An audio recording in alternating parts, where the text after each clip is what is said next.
자, 봅시다. 자, 여기에서 여러분들이 이제 단원별로 이렇게 문제를 풀어야 되는데, 저는 이번에는 단원별 문제를 푸는 것을 일부러 뺐어요. 단원별로 이렇게 문제를 풀면 답 맞추기는 편한데, 순서대로 이렇게 풀다 보니까 항상 그것이 있죠. 답이 돼버리거든. 그래서 별로 학습 효과가 그다지 크지 않고, 그 다음에 단원별로 이렇게 문제를 여러분들이 기출문제집을 사서 푸신 분들은 이미 다 학습이 되어 있을 거라고 생각을 합니다. 그래서 전범위 모의고사 20회를 이렇게 있죠. 2달 동안 이렇게 푸는 방법으로 하는데, 또 단원별로 문제풀이 학습이 안 돼 있는 학생들을 위해서 해설을 매회 제공을 할 거예요. 그래서 해설을 매일 제공을 하기 때문에 굳이 받아 적지 못하더라도 해설에 나와 있는 부분을 참조하시면 될 겁니다. 그 다음에 그 해설 자체를 어떤 학생들은 고의 간직해서 있죠. 내년에도 써먹는데 그러지 마시고, 문제를 풀다가 이 문제가 꼭 암기해야 될 요소가 많다라고 하면 그 해설 자체를요, 칼로 오려서 문제 아래다 붙이세요. 그럼 나중에는 학습하실 때 시간 절약도 될 수가 있어요. 문제 풀고 붙여놓은 해설 자체를 접어서 있죠. 문제를 풀고 다시 펼쳐서 있죠. 이렇게 보면 하나의 학습 효과가 있을 거예요. 그래서 해설을 일부러 단면으로 이렇게 있죠. 그냥 양면 됐어? 이런 단면으로 하라고 했는데, 저는 3회부터는 아마 단면으로 이렇게 나갈 겁니다. 단면으로. 그래서 여러분들이 이제 이렇게 칼로 또는 가위로 이렇게 오려져 있죠. 그 문제 아래다가 다 붙이지 말고 다 붙이면은 누더기가 돼버리니까 암기해야 될 사람들, 이런 것들은 그냥 오려서 있죠. 그 문제 아래다가 이렇게 붙여서 적으시면 돼요. 그러면은 이 문제집 한 권이 뭐 페이지 수가 한 80페이지 정도뿐이 안 되는데, 이렇게 해설까지 같이 가면은 거의 한 500페이지 가까이 될 거예요. 그 정도의 어떤 분량이라고 이렇게 생각을 하시면 됩니다. 그래서 학습을 하실 때는 항상 그렇게 여러분들이 학습을 해주시고, 그 다음에 1회부터 20회까지 기출문제는 하나도 없어요. 물론 기출문제와 유사한 문제는 있지만 일부러 기출문제는 다 뺐습니다. 왜 기출문제를 뺐느냐? 여러분들이 기출문제는 이미 많이 풀었다라고 이렇게 생각을 해서 지금 여러분들의 실력을 고평가하는 겁니까? 기출문제를 뺐는데 제 주관적으로 문제를 출제하면 안 될 것 같아서 기출문제와 유형은 비슷하게, 또 일부 기출문제의 지문을 포함시켰는데 기출문제와 동일한 문제는 하나도 없을 거예요. 그래서 여러분들이 이제 행정학을 정리하는 건 딱 그거예요. 3년간 기출문제와 이 문제, 이 두 가지만 있죠. 여러분들이 결합을 하시면 행정학 정리는 다 끝난다라고 이렇게 생각을 하시면 될 겁니다. 자, 그 다음에 한 회 한 회를 풀 때는 여러분들이 시간을 재서 푸셔야 돼요. 그냥 1번부터 있죠. 10번까지 풀고 좀 쉬었다가 10번부터 있죠. 또 10번 풀고 그 다음에 10번까지 풀고 이렇게 하지 마시고 1회 풀 때 10분씩.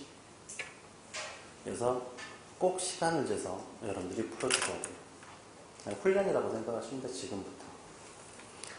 자, 그러면은 1회는 다 푸셨죠? 자, 그러면 1번부터 한번 봅시다. 항상 해설지 옆에 놔두고 이야기 한번 해봅시다. 자, 행정학적인 행정 개념에 관한 설명이다. 옳지 않은 것은 해서 나와 있어요. 1번과 행정관리설은 행정이란 이미 수립되어 정책 법규의 구체적 집행관리, 국가의 목적을 달성하기 위한 인간 및 물자의 관리로 정의한다. 행정관리설에 관한 맞는 설명에 해당한다. 라고 이렇게 봐야 되겠죠. 그 다음에 2번, 통치기능설은 행정의 본질을 정치와 밀접한 관계에서 파악하는 관점으로서 행정은 정치 또는 통치기능의 일부로 이해하고 단순한 정책 집행뿐만 아니라 정책 결정 및 입법 기능까지도 행정 기능으로 본다. 통치 기능설은 정책행정 이론론에 해당해요? 이원론에 해당해요? 정책행정 이론론에 해당하죠. 그러니까 행정의 기능을 정치의 기능으로 인식하기 때문에 입법 기능까지도 행정 기능으로 파악한다. 이번 지문도 맞는 지문에 해당한다 라고 이렇게 보시면 되겠죠. 자, 행정 행태설은 정책 결정 과정에서 갈등 해결을 강조한다. 행정 행태설은 정행 이원론에 해당하죠.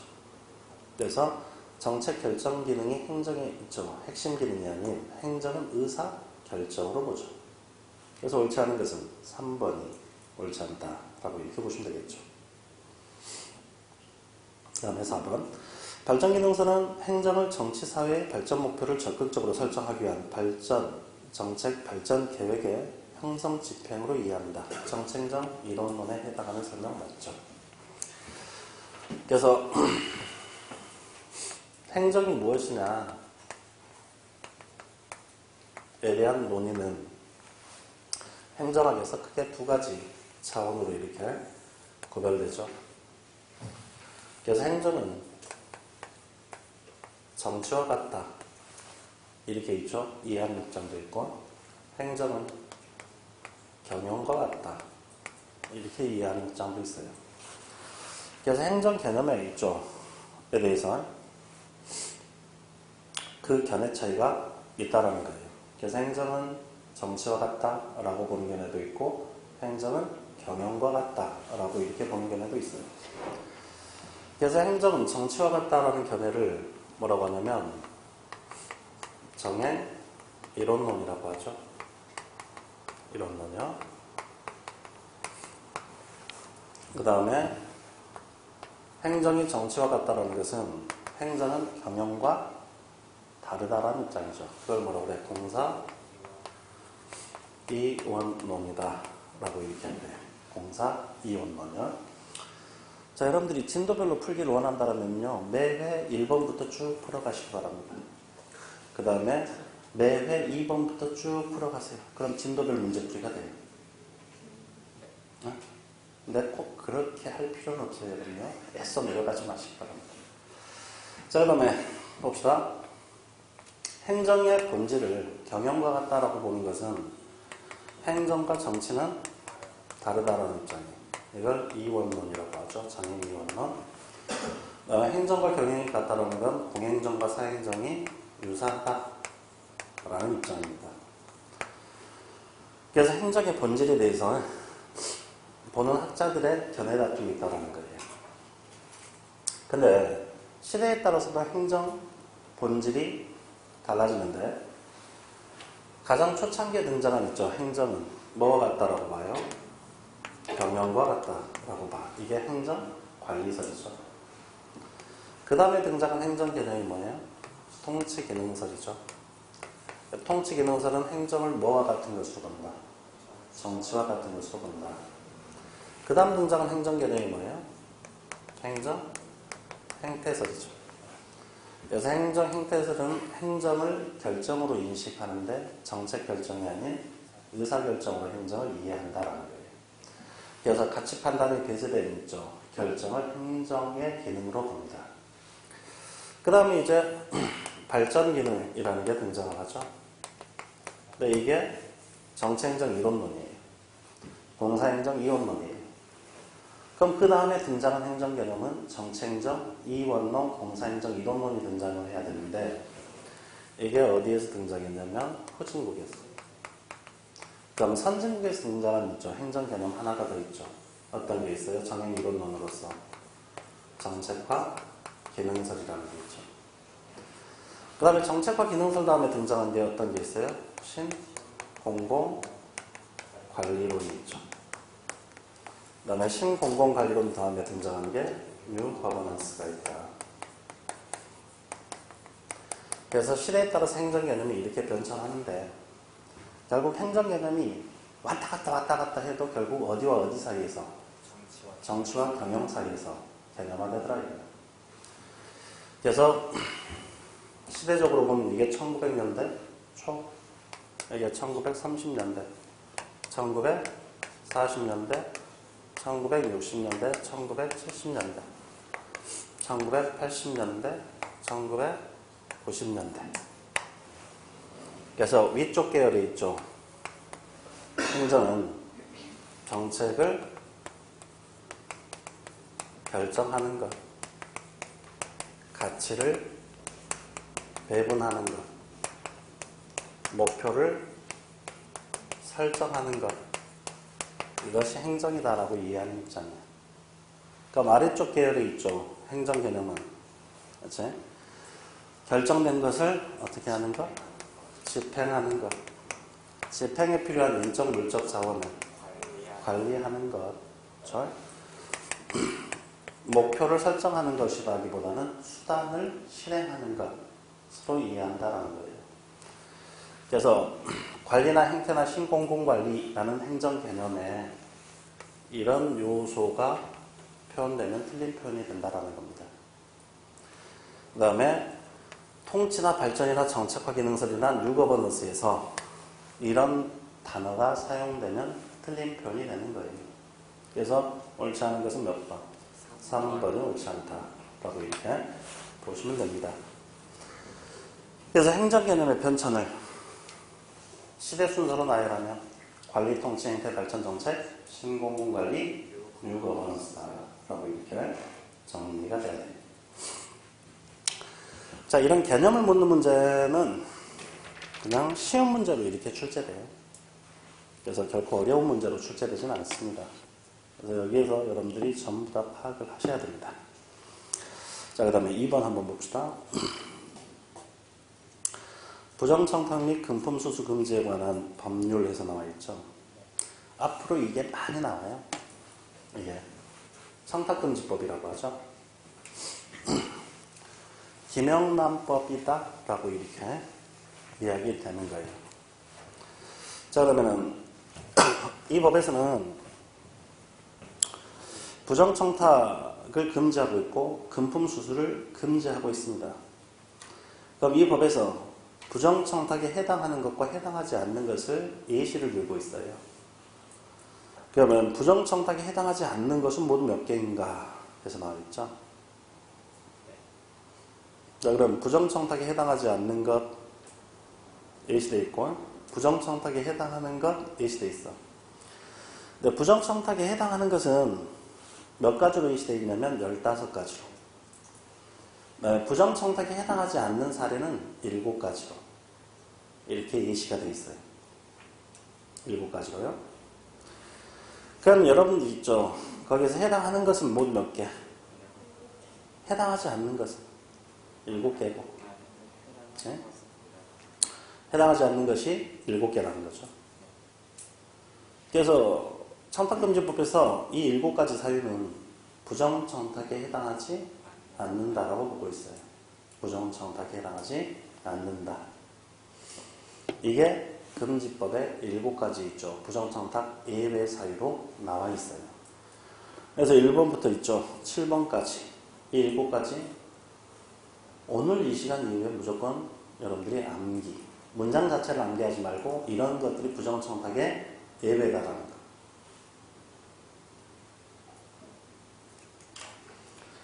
그래서 해설을 보시면은 2번 부정청탁 및 금품수수 금지에 관한 법률에서는 부정청탁 예외로 7가지를 유용하고 있고 부정청탁의 사례로 15가지를 유용하고 있다는 거예요. 그래서 해설에서는 뭐가 나와 있어요? 부정청탁의 15가지 유형이 있죠. 나와 있거든. 객관식 시험 문제에 나와요. 근데 부정청탁에 해당하는 사례는요. 읽어보면 진짜 부정청탁 같아.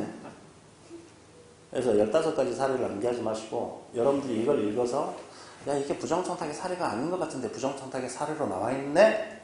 라고 하면 그것만 체크를 하시면 돼요. 그럼 내가 봤을 땐 이거 부정청탁의 사례가 아닌데 부정청탁의 사례로 유용화되어 있다면 그것이 틀릴 수도 있거든 나중에. 그러니까 그것만 체크하시면 돼요. 근데 제가 이 15가지 사례를 다 읽어봤더니 저의 기준에 의해서는 이 15가지 사례가 다 부정청탁까지 느껴져. 그럼 저는 체크할 필요가 없는 거죠. 그래서 공부를 그렇게 하셔야지 무턱대고 있죠. 여러분들의 머리를 믿고 15가지 사례를 다 암기한다? 실패할 가능성이 커요.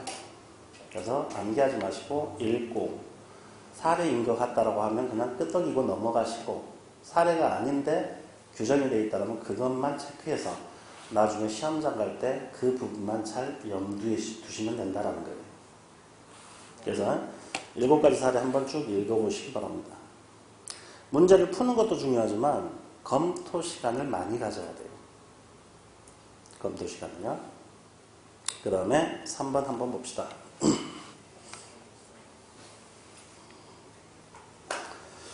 자, 공공서비스 공급 방식을 주체와 수단에 따라서 구별하고 있는 설명 중 옳지 않은 것은 해서 나와있죠.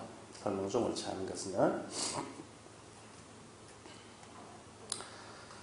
자, 일반 인정 방식, 책임 경영 방식, 민간 위탁 방식, 민영화 방식에서 나와 있어요. 자, 이건 이제 공공 서비스를 제공하는 일종 제공 방식인데 이 서비스를 제공하는 주체가 공공 부분이 주체가 될 수도 있고요. 그 다음에 민간 부분이 주체가 될 수도 있어요.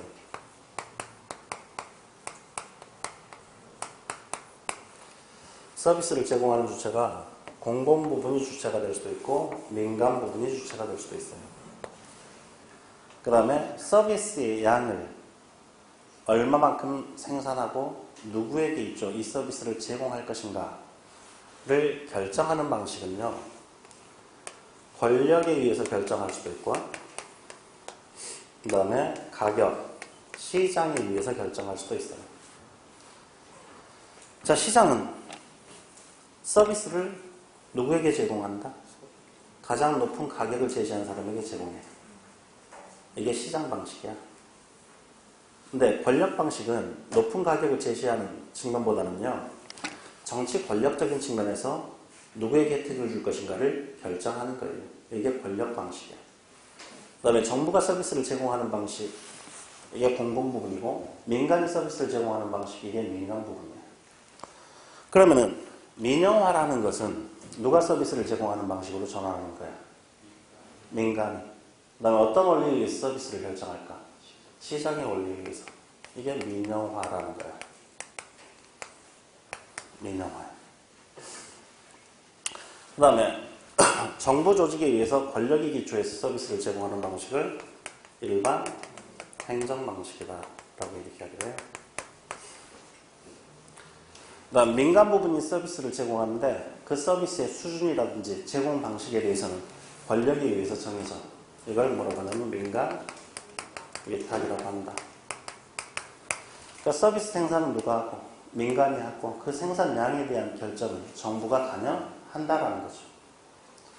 그 다음에 이게 뭐야? 책임 운영기관이겠죠. 책임 운영기관. 책임 운영기관은 민간 조직이야, 정부 조직이야? 정부 조직인데 시장의 원리가 도입된 정부 조직이 책임 운영기관이죠. 그래서 이 방식은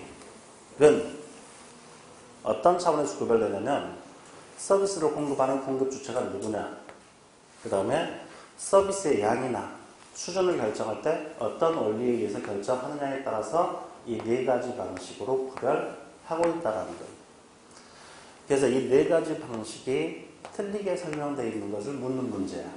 지금 3번 문제면, 자, 그러면 한번 볼까요? 이제 1번부터 한번 읽어봅시다. 일반 행정 방식에서 나와있죠. 공공부문이 권력에 기반해서 수행하는 방식으로 공익성이 우선되어 민간의 참여를 배제해야 할 경우 사용됩니다. 이게 일반 행정 방식이야. 그래서 1번은 맞는 지문에 해당합니다.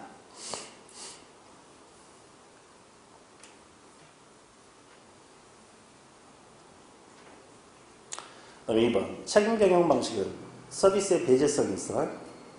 서비스의 배제성이 있어. 자, 거기에서 하나가 틀려있지. 서비스의 비배제성이 있어. 이게 틀려있어요. 서비스의 배제성이 있다. 그럼 요금을 부담하지 않으면 소비를 제한할 수가 있다라는 거지. 뭐가 있다라면? 배제성이 있다라면. 그럼 책임운영기관은 독립적인 수입이 있어요, 없어요? 있죠. 정부 조직인데 자체적인 수입이 확보되어 있어요. 그러니까 서비스를 이용하는 데 있어서 요금을 부담하지 않으면 배제시킬 수가 있어. 그럼 뭐가 가능해? 민영화가 가능해. 근데 민영화하지 못하고, 그치? 책임 운영 방식으로 운영하는 이유는 공공성이 강하기 때문에, 약하기 때문에. 강하기 때문에 정부가 운영을 해요. 근데 수익성이 있기 때문에 기업의 원리를 적용하는 거예요. 그러니까 책임 운영 기관 방식으로 있죠. 결정되는 건 배제성을 갖추고 있어요. 그래서 배제성이 있다라는 거지. 그러니까 틀려있는 지문은 비배제성이라고 표현되어 있는 부분이 틀려있죠. 배제성이 있어 사회적 차원에서 중요성이 부각되어 정부의 직접적인 생산이 필요한 영역을 정부 조직 내 혹은 정부 산하의 독립조직을 설치해서 해당 서비스에 대한 생산과 공급을 담당하도록 설계하는 방식이 책임운영기관 방식이야. 그럼 책임운영기관의 직원은 민간인이다, 공무원이다. 책임운영기관의 직원은 민간인이냐, 공무원이야? 공무원이야. 정부 조직이야.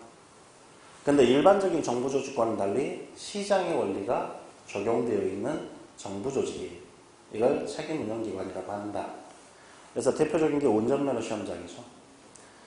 운전면허 시험장 같은 경우에는 면허시험이 있어서 수익성이 있어요, 없어요? 있죠. 그럼 민간 기업이 있죠. 운전면허 시험장 운영에 있어서 참여하려고 해요, 안 해요? 하죠. 돈이 되는 사업인데.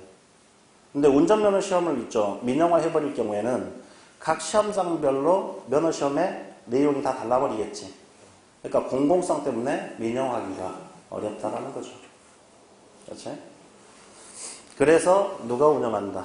정부가 운영한다라는 거예요. 정부가. 이게 책임운영기관이야. 일반 행정기관 방식과는 다르죠. 그럼 여기는 조세에 의해서 비용이 충당되지. 여기는 책임운영기관의 운영 수익에 의해서 비용을 마련한다라는 거예요. 이렇게 여러분들이 알아주시면 돼요. 그래서 2번은 옳지 않습니다. 3번. 문제가 좀 어려울 수도 있어. 여러분들이 지금 풀기에는. 그래도 12회 정도 풀 때는 70점 이상 나와야 돼. 지금은 이쪽 그게 나오지 않더라도. 자, 2번. 민간위탁 방식에서, 3번 민간위탁 방식에서 나와있죠. 서비스의 배제성이 있으면 공공성의 기준이 상대적으로 완화될 수 있는 공공서비스 가운데 시민들에 대한 서비스 공급의 책임은 정부에 기속되지만 생산 기능은 민간에게 수행하는 것이 효율적이라고 판단할 경우에 민간의 위탁에 생산하는 방식. 자, 생산은 누가 하되? 민간이 하되. 그에 대한 책임은 누가 진다? 정부가 지지. 그렇지? 이런 방식이 민간 위탁 방식입니다. 그다음에 민영화 방식은 민간 부분에 해당 서비스를 생산할 역량이 있으며 공급의 시장 탄력성이 있어 특별한 사회적 쟁점이 부각되지 않을 경우에 민간에게 서비스 공급의 책임과 생산을 맡기는 방식. 이걸 민영화라고 얘기하고요.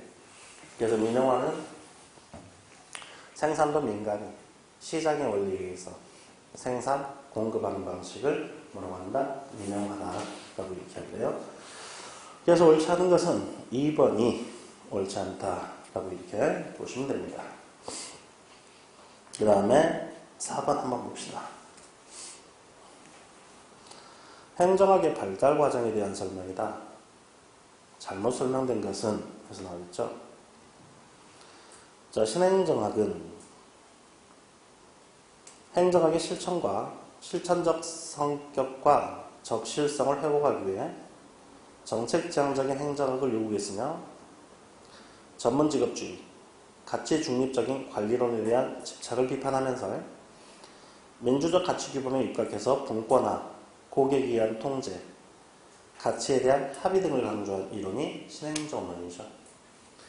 그럼 거기서 전문직업주의나 가치 중립적인 이런 있죠. 측면을 강조한 행정이론을 뭐라고 해요? 이걸 아는 게 핵심이에요. 전문직업주의나 가치 중립을 강조하고 있는 행정이론은 행태론이에요. 신행정론은 어떤 이론의 반론으로 제기된 거예요? 행태론에 대한 반발로서 등장한 게 신행정론이죠. 행태론에 대한 반론으로 제기된 겁니다.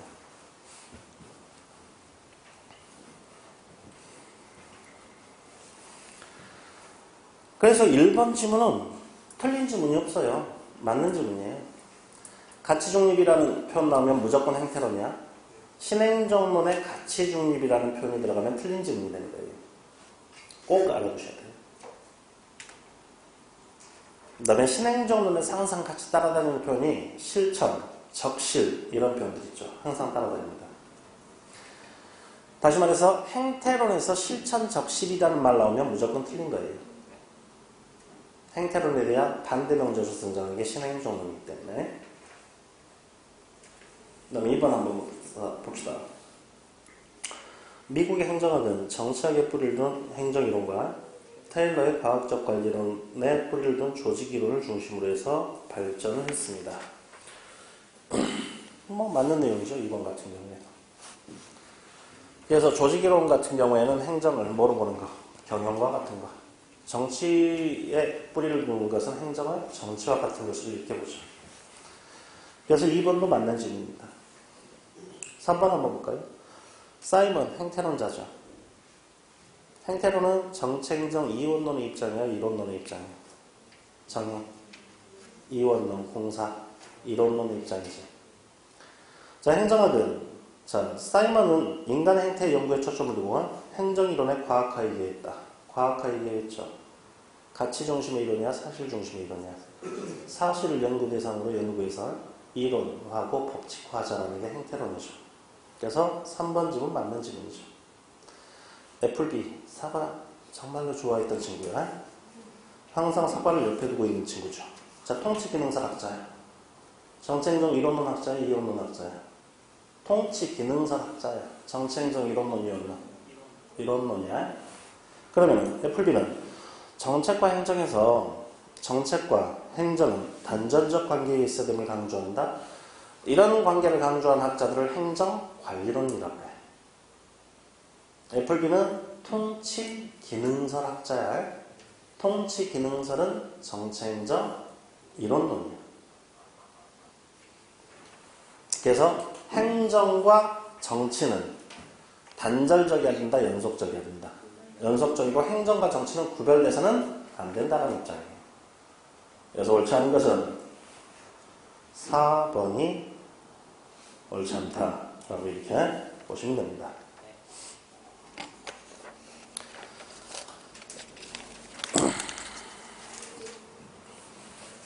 자, 다시 한번 봅시다. 그러면 정행 이론론의 입장이 있죠. 행정 이론, 행정 개념 뭐야? 통치.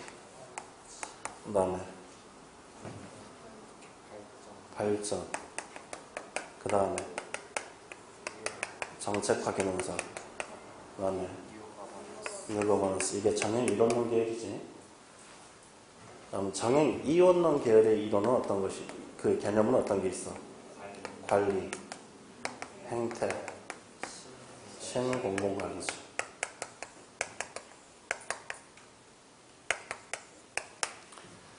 그럼 이때 당시 대표적인 행정이론이 뭐야? 행정이론, 과학적 관리론인 거죠. 이때 당시 대표적인 행정이론이 뭐가 있어? 인간 관계론이 있지. 이때 당시 대표적인 행정이론이 뭐가 있어? 행태론이 있지. 행태론은 행정학이자 행정의 개념이야. 행정 개념으로서 행태, 행정현상을 연구하는 연구 학문으로서 행태론이라고 해요. 그치? 그럼 행정은 행태다라고 하는 건 행정 개념으로서 있죠. 의미지. 정책행정, 이원론, 공사행정, 이론론. 그럼 행태론적인 연구란 가치와 사실을 엄격히 구분해서 어떤 걸 연구 대상으로 삼는다? 사실을 연구 대상으로 삼는다.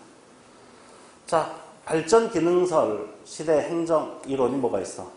발전 행정론. 정책화 기능설 시대 있죠. 행정 이론이 뭐가 있어? 신행정론. 뭘 아야. 수업 시간에 이미 다 한 건데. 신행정론. 그러니까 행태론과 있죠. 극단적으로 대비되는 이론이 신행정론이죠. 행태론은 정행, 이원론. 정책화 기능설은 정행, 이론론. 이때 당시 있죠. 행정학은 정책 신행정론이고 이때 당시 행정학을 뭐라고 한다? 행태론이라고 한다라는 거예요. 정리되셔야 됩니다. 앞으로 정리할 시간이 없어요. 그래서 해설지까지 나눠준 것은 바로바로 그날 배운 건 그날 다 여러분 걸로 만들어야 돼요. 시간 없습니다, 여러분요. 왜 시간 없냐? 여러분들은 지금껏 국어, 영어, 국사에 너무 많은 시간 투자를 했어요. 근데 행정학에 대해서는 그다지 투자를 많이 안 했거든. 근데 앞으로도 국어, 영어, 국사에 많이 투자를 할 거잖아요. 그러니까 행정학 시간 투자에 여유가 없다라는 거예요. 저는 국어, 영어, 국사에 저 시간 투자하는 거 반대하지 않아요. 왜? 원점수 과목이기 때문에 많이 투자를 해야 돼요. 근데 맨날 그 과목에 투자했는데 점수가 안 오르면 일이 붙은 거예요, 이제. 그러니까 행정학은 별도로 공부하지 마시고 이 시간에 모든 것 다 끝낸다고 생각하시고 있죠. 무조건 이해 안 되면 암기하시기 바랍니다. 자, 그 다음에 5번 한번 봅시다.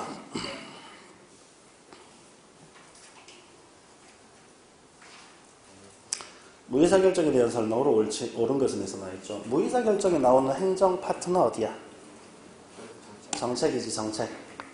이제 정책이요.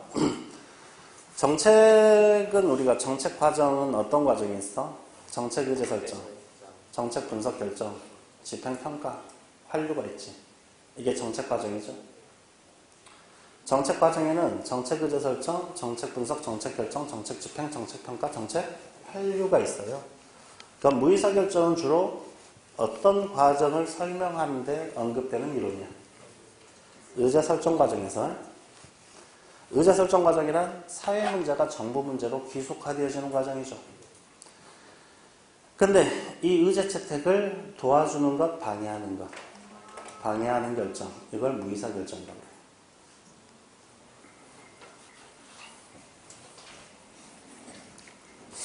자,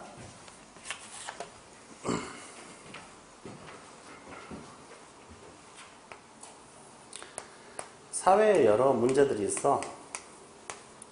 이 문제들이 우리를 괴롭혀.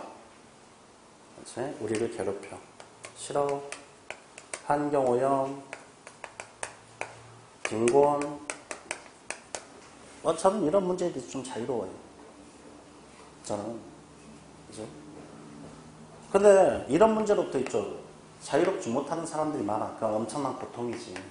그럼 이런 문제는 누구에 의해서 해결돼야 돼? 그럼 정부라는 애들이 이런 문제의 심각성을 이해를 해야 되고 이런 문제를 해결하겠다라고 의지를 가져야 돼요. 근데 아무리 심각한 문제더라도 정부 당국자가 있죠. 그 문제를 해결할 의지가 없으면 정책이라는 게 만들어지지 않죠. 그 다음에 의지가 있다 치더라도요. 정책이 만들어지지 않는 경우도 많아요. 왜 그러냐면 정부의 자원은 희소해요. 인적 물적 자원이 희소하기 때문에 이 문제를 채택하는 순간 이 문제를 해결하는 데 있어서 자원이 여기에 투입되어 버리면 이 문제는 해결되기가 어렵겠지. 정책이라는 것은 선택하는 거예요. 선택하는 거. 그럼 선택에 따라서 누군가는 이익을 보고 누군가는 손해를 볼 수가 있겠죠. 선택된 사람들은 이익을 볼 것이고 선택되지 않은 사람들은 세금만 내고 정부가 그들에게 혜택을 제공해 주지 못하면 손해가 되겠죠. 그래서 의제 설정 과정에 있어서 누가 이익을 보고 누가 손해를 볼 것인지 미리 정해진다는 거예요. 그러면 이 사회를 주도하고 있는 기득권층은 자기에게 이익이 되는 문제가 의제로 채택되기를 원하겠죠. 근데 자기 이익과 거리가 먼 문제가 의제로 채택되게 되려고 하면 그 의제 채택을 도와준다, 방해한다. 방해한다. 그 결정을 어떤 결정이라고 한다? 무의사 결정이다. 라고 이렇게 하게 무의사 결정. 그래서 무의사 결정은 정책 의제 설정 과정에서 엘리트들의 이익에 반하는 문제를 의제화하는 것을 막는 이런 결정을 무의사 결정이라고 한다. 라고 이렇게 보시면 돼요. 그러면은 1번 한번 볼까? 무의사 결정은 좁은 의미로는 주로 의제 설정 과정에 나타나지만 넓게는 정책과정 전반에 걸쳐서 나타난다. 자, 이 표현 알아둬야 돼요. 무의사결정은 정책과정에서 어떤 과정에서 설명력이 높다라고 그랬어? 의제설정이요. 그럼 의제설정이 이루어지고 난 이후의 과정이 어떤 과정이야? 분석, 결정, 집행, 평가죠. 그러면 의제채택을 하는 것을 막지 못하면 집행이 이루어져 버리겠지. 그럼 집행 과정에서도 무의사결정은 발생하긴 해요. 자원 자체를 잘 뒷받침해 주지 않거나 평가 과정에서도 있죠. 무의사결정이 나타나게 돼. 그 정책 자체를 호도하거나 기만하는 식으로 평가해서 조속히 그 정책을 마무리 지어버리려고 해요. 그러니까 무의사결정은 의제설정 과정에서 설명력이 높은 이론이긴 하지만 정책 과정 전반의 설명력을 갖고 있다. 이렇게 이해를 하셔야 돼요. 1번 지문은 맞는 지문이야. 그럼 이걸 틀린 지문으로 구성하면 어떻게 구성될까? 무의사결정은 의제설정 과정에서만 나타나는 현상이다. 이렇게 틀린 지문으로 구성되겠죠. 그래서 만자 들어가면 안 돼. 주로 의제설정 과정에서 나타난다. 그럼 맞죠. 그래서 1번 지문은 맞는 지문에 해당합니다.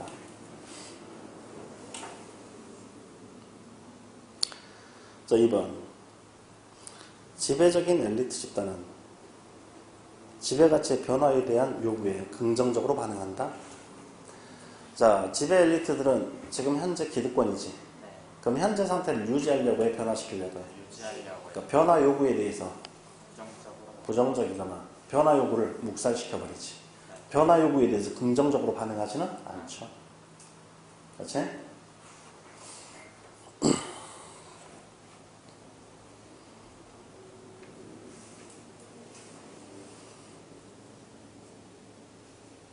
이번 같은 있죠. 지문에 주장을 하고 있는 학자가 있어요.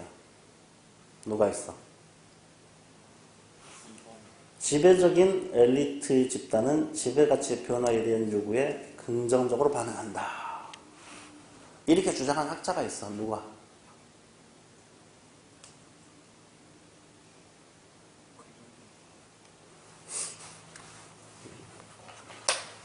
북한에서 오셨죠? 북한에서 오셨어요. 다원론 계열의 학자인데 누구냐면 달이란이에요. 달의 다원론. 달은 미국의 엘리트가 있다라고 봐요. 근데 그 엘리트가 일반 대중의 요구에 대해서 민감하게 반응한다라고 봅니다.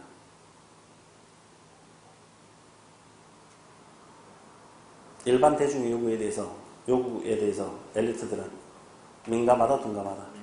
민감하다. 그래서 일반인들이 요구하는 것을 철저히 받아들인다라는 거예요. 근데 이건 엘리트론이 아니라 다원론이야. 달의 다원론. 무의사결정 이론을 제시한 학자들은 다원론 학자들이 아니라 어떤 학자들이야? 엘리트 이론 학자들이거든. 그래서 2번 지문은 옳지 않은 지문이에요. 민감하게 반응하지 않습니다. 둔감하거나 억압, 질식시켜버리려고 하죠.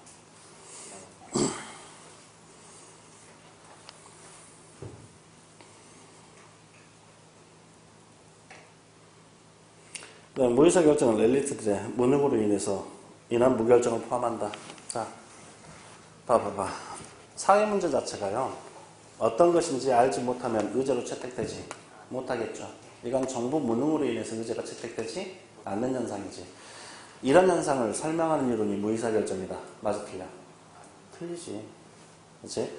엘리트들의 이익에 반하는 문제가 의제화되는 것을 막는 것이 무의사결정이지. 정부가 무능으로 말미암아, 무지로 말미암아 어떤 문제가 발생했는지 몰라서 의제로 채택되지 않는 현상을 설명하는 이론이 무의사결정 이론이다 라고 하면 그건 틀린 지문이 되겠죠. 그래서 3번 지문도 틀려요. 무능으로 인해서 유발된 의제 설정이 이루어지지 않는 현상은 무의사결정 이론으로 설명될 수 없다는 겁니다. 그래서 무의사결정은 정치 권력의 밝은 측면의 얼굴이 작용한 것이다. 맞아, 틀려?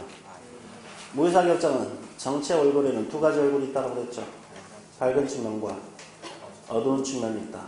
밝은 측면은 어떤 힘이다? 관철시키려는 힘.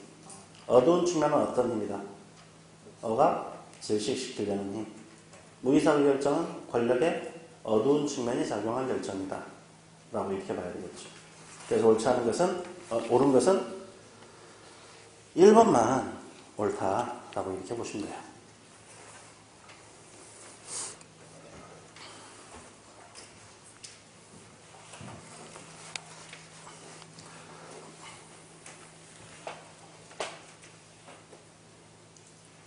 그래서 해설 5번에 4번 지문 보시면 무의사결정은 정치 권력의 어두운 측면, 즉 억압의 힘이 작용해서 나타난다. 자, 봅시다. 바라우와 바라츠라는요, 신엘리트론 학자예요. 신엘리트론 학자야. 그래서 미국 사회가 엘리트주의 사회임을 주장하기 위해서요, 무의사결정 이론이라는 것을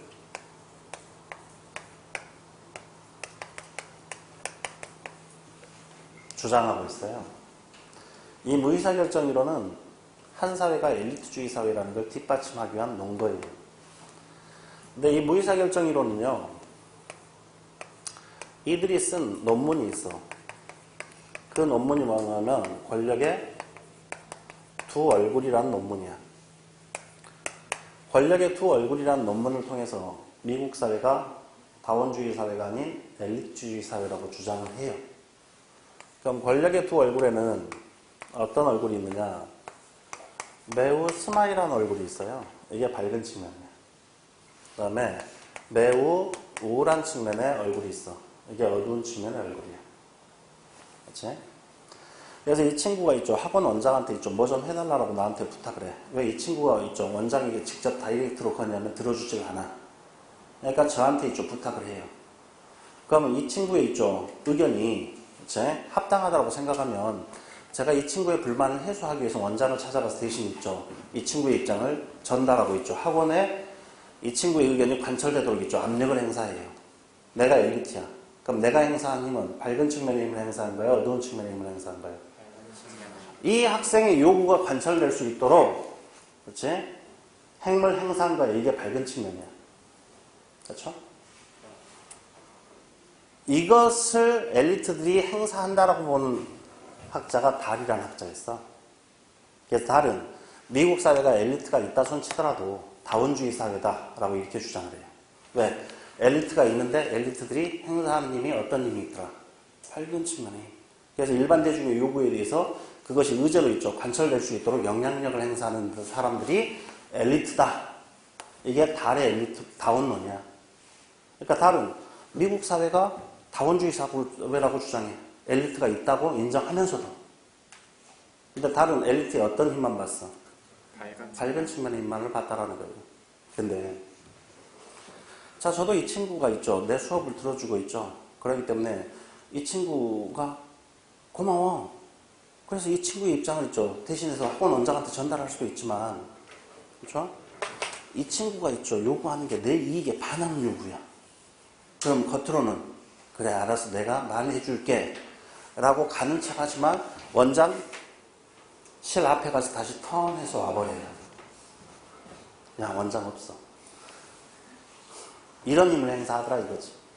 이게 엘리트가 행사하는 어떤 힘이야? 어두운 측면의 힘이야. 그래서 이 학생의 요구가 의제화되는 것을 막는다라는 거죠. 그래서 그 요구 자체를 어가 질식시키는 이런 힘을 발휘해서 결정을 하겠다 하지 않겠다. 하지 않겠다. 이게 무의사결정이야. 무의사결정이요. 그래서 무의사결정으로는 권력의 어두운 측면의 힘이 작용한 결정이다. 라고 이렇게 알아두시기 바랍니다. 아시겠습니까? 자, 이렇게 여러분들이 알아둬. 자, 그럼 이건 맞는 질문입니까? 틀린 질문입니까? 이거요, 이거. 자, 봅시다. 어떻게 알았어? 자, 엘리트들이 일반 대중의 요구를요, 억압질식시켜요. 왜? 일반 대중의 요구가 공익에 있죠. 어긋나기 때문에. 이런 걸 설명하는 이론이 무의사결정이다. 맞아, 틀려. 공익의 이익에 배치되기 때문에 억압질식시킨 거 아니야? 누구의 이익이 배치되기 때문에? 엘리트들의 이익에 배치되기 때문에. 그래서 공익이 이익에 반하기 때문에 일반 대중의 요구를 억압 질식시키는 결정은 무의사 결정이라고 말하진 않아요. 공익 아니야? 뭐? 그들의 이익. 그들의 이익. 이렇게 여러분들이 알아두시면 되겠습니다.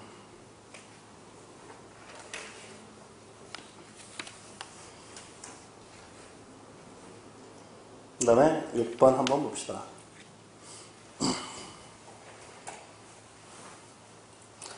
다음 보기에서 A에 대한 설명으로 옳은 것은 해서 나와있죠.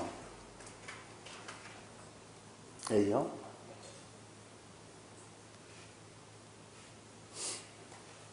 자, A란 정부가 사회적 경제적 보상의 기본 관계를 재구성하는 것과 관련된 정책, 부, 소득, 재산 등의 가치 등을 고소득층에서 저소득층으로 이전하는 것을 목적으로 하는 정책, 그 예로 누진세, 사회보장비 지출, 실업자 구제사업 등이 있다. A는 어떤 정책이다? 재분배 정책이겠죠. 그럼 재분배 정책에 대한 설명으로 옳은 것은 이렇게 출제될 수도 있고 A와 같은 이런 형태로 출제할 수도 있겠죠. 자, 1번 한번 봅시다. 대외적 가치 배분은 직접적인 영향을 주지 않지만 대내적으로는 게임의 법칙이 일어나며 총체적 기능과 권위적 성격을 특징으로 한다. 이런 정책은 어떤 정책일까요? 구성정책이죠. 구성정책. 자, 구성정책은 어디를 변경시키는 정책이야? 정부 외부를 변경시키는 거야? 정부 내부를 변경시키는 거야? 헌법을 개정하거나 정부 조직법을 개편하거나 이런 것들이 구성정책이죠. 그럼 정부 내부를 변경하는 것이지 정부 외부인 환경을 변경하는 것이 아니지. 그래서 대외적 가치 배분에는 직접적인 영향을 주진 않아요. 환경을 직접적으로 변화시키는 것이 아니라 정부 내부를 변경시키는 것이기 때문에.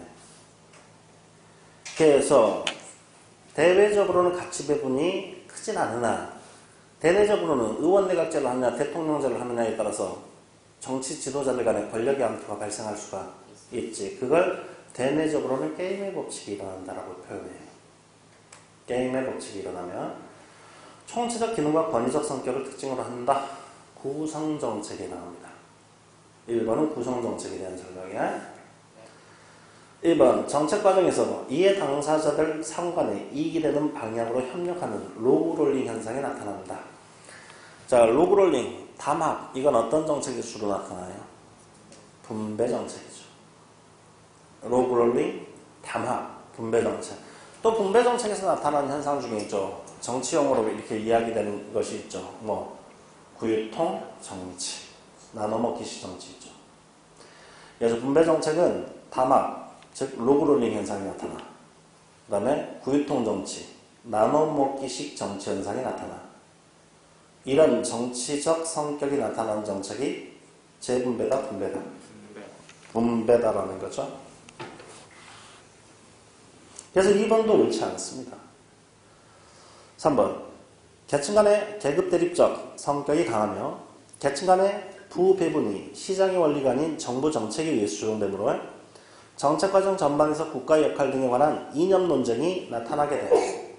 부르조아와 프롤레타리아 간에 또는 사회주의와 자본주의 간에 또는 진보와 보수 간에 이념 논쟁이 나타난다는 거예요.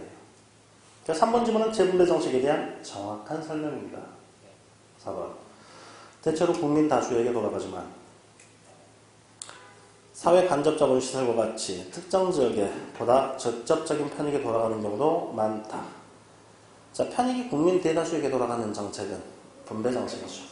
4번은 분배 정책에 대한 설명입니다. 그래서 옳은 것은 3번이 옳다라고 이렇게 보시면 돼요. 자, 여기에서 조금 쉬었다가 이어져 봅시다. 7번부터요.